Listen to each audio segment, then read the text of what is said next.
দিনের পর দিন আপনার শরীরে প্রবেশ করেছে শত শত বিষাক্ত প্লাস্টিক কণা, অথচ আপনি তা ঘুণাক্ষরেও টের পাননি।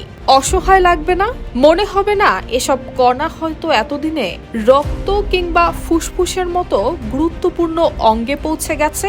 শুনতে ভয়ঙ্কর লাগলেও সম্প্রতি এক গবেষণা দেশের অধিকাংশ মানুষের ঘুম কেড়ে নিয়েছে।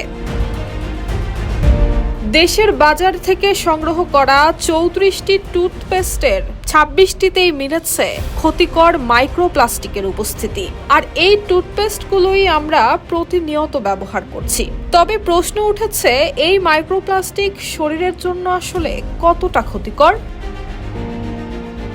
এরই মধ্যে মানুষের রক্ত, ফুসফুস সহ শরীরের বিভিন্ন অংশে শনাক্ত হয়েছে মাইক্রোপ্লাস্টিক।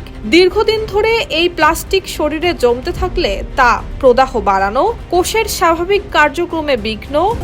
এভাবেই কোটি কোটি মানুষের ঘরে দেশ জুড়ে ফ্রিজ একটাই, ওয়ালটন। হরমোনের ভারসাম্য নষ্ট সহ তৈরি করে বিভিন্ন দীর্ঘমেয়াদী স্বাস্থ্য ঝুঁকি। তবে এসব প্রভাবের মাত্রা ঠিক কতটা হতে পারে তা নিশ্চিত হতে পারেননি বিজ্ঞানীরা। ভাবুন তো, যে প্লাস্টিক একসময় ছিল শুধু বোতল কিংবা প্যাকেটের ভেতর, সেটি এখন প্রবেশ করছে মানবদেহে।